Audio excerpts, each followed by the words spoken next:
Good day, everyone.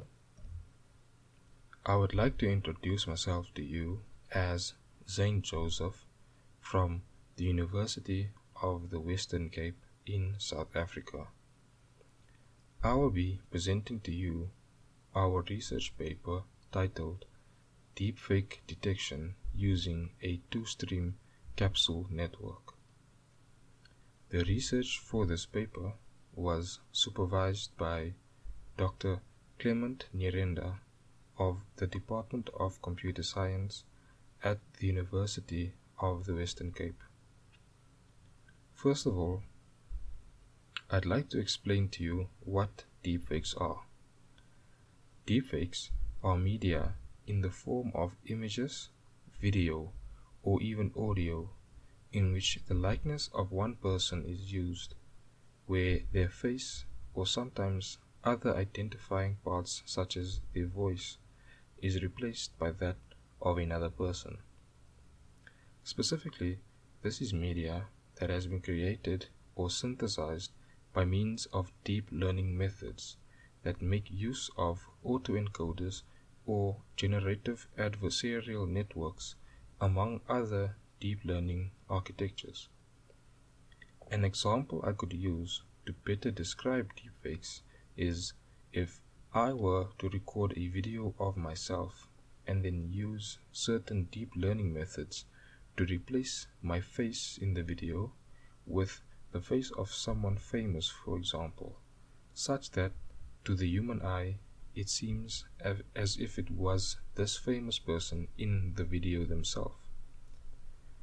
In the last few years, there has been an ever-increasing amount of methods to follow to create deepfakes, and the ones that have become most popular thus far are known as Face Swap, Deep Face Lab, and Face App, with many others following not far behind them.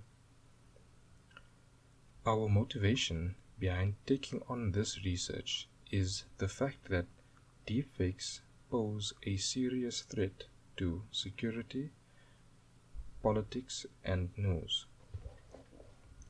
With the right computational resources, deepfakes can, for example, bypass facial recognition systems and allow people to gain access to places they are not authorized to.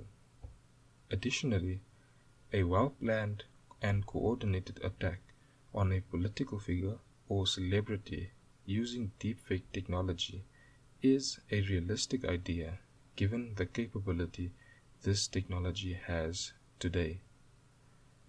And with the power of cloud computing, the amount of computing power the everyday user has at their fingertips allows millions of deepfakes to be created every day. It has therefore become increasingly important to develop intelligent systems that can detect deepfakes in real time for the sake of managing the effects these deepfakes can have.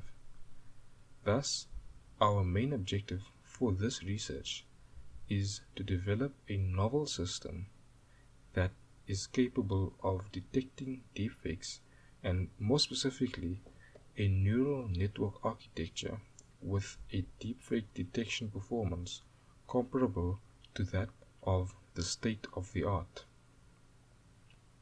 What we have found in the literature is that most deepfake detection solutions are good at detecting deepfakes synthesized by only a specific method, and thus an additional objective of ours has been to develop an architecture that is able to generalize over multiple deepfake creation techniques, which would consequently increase the robustness of the system as well as its likelihood to be efficient in the detection of deepfakes that have been created by methods developed in the future.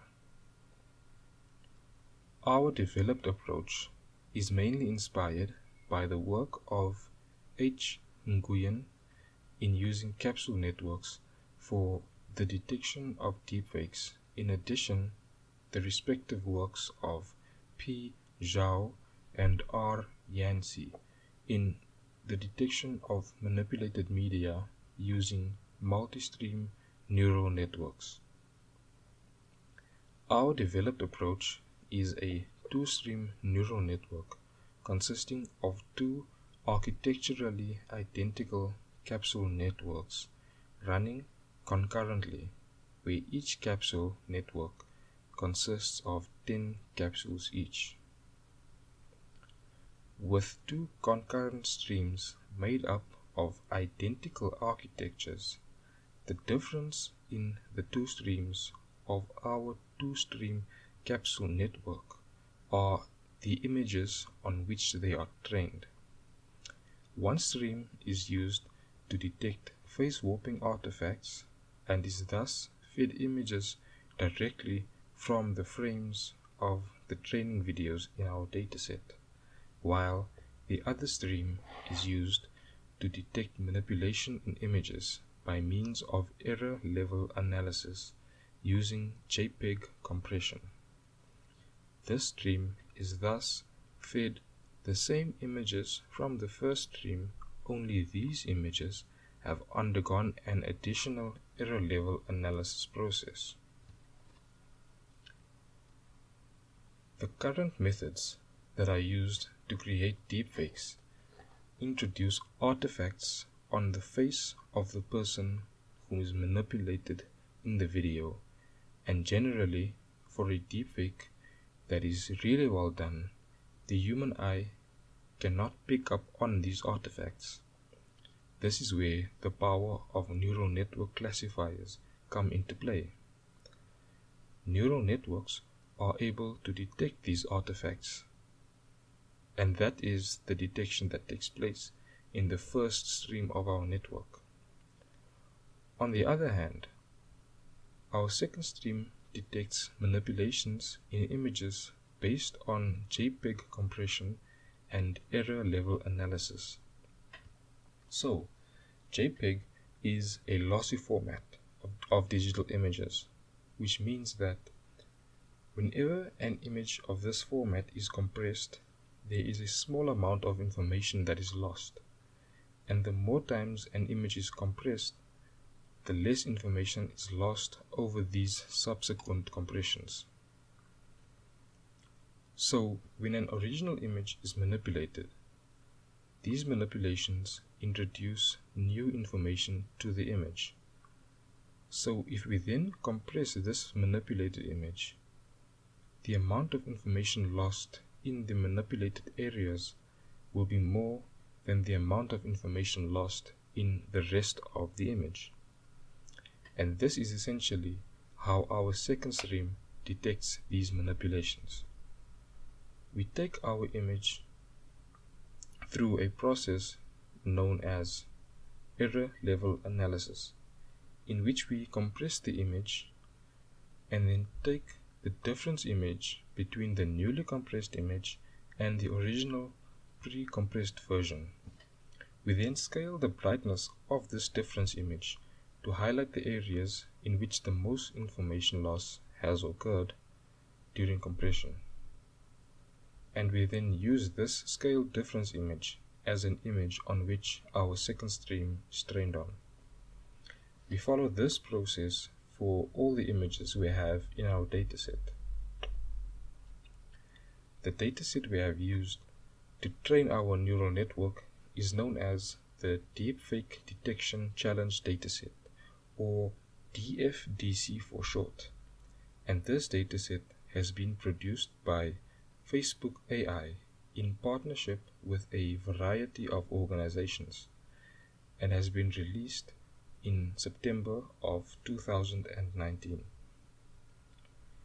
This dataset was made public on the Kaggle website, and it consists of over 120,000 videos featuring a number of paid actors, in which 8 different deepfake creation techniques are used to create deepfakes. Each video clip in the dataset is about 10 seconds long. Since our network is trained on images, we take each of the clips in the dataset and capture the frames of the clips. These frames then become the images on which the network is trained. We measure the performance of our model using the accuracy score obtained during testing. The accuracy score is the ratio of the number of correctly predicted images versus the total number of images predicted. When we compare our model to other models in the literature, we make a direct comparison in the detection accuracy scores. When our model is tested, the datasets on which this testing is done are the Deepfake Detection Challenge dataset as well as the CelebDF dataset, the latter of which is a popular dataset used in the literature of deepfake detection. The graph below indicates the prediction accuracies obtained by our model during training and validation respectively. On the two datasets used to test our model, the detection accuracies achieved were as follows. Our model achieved a 73.39% detection accuracy on the Deepfake Detection Challenge dataset and a 57.45% detection accuracy on the CelebDF dataset. We would like to highlight these results were obtained from a preliminary implementation of our model, as our model underwent training only once and has yet to be optimized. When compared to the state of the art, the performance of our unoptimized model on the Deepfake Detection Challenge dataset is closely comparable to that of models who achieve a state-of-the-art performance. This shows immense promise for our proposed approach and the future of deepfake detection technology. Since our work is currently at a preliminary research phase, it will serve as a stepping stone to the world of deep learning in computationally under-resourced environments, with the hope that a few years down the line, business benefits will explode from this exciting technology in the context of the developing world. As part of our future work, our aim is to optimize our model to improve its performance. We aim to use population-based optimization techniques such as particle swarm optimization in order to improve the hyperparameters of our model, thereby improving the detection accuracy. Thank you.